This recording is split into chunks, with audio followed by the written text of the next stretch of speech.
不甘於一晚散盡10萬夜那溫柔，一針針跟你刺繡，年華悠悠怎會悶透？放西雙燈紅樓，仍圍着你手。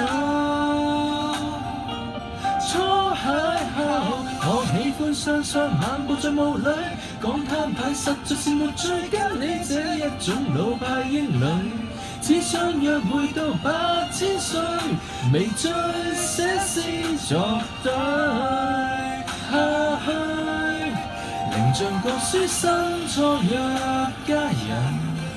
蝴蝶滿身飛，不過未走近，多想一見即吻，但覺相襯。何況從夏到秋慢慢抱緊，明月正偷窺這對璧人。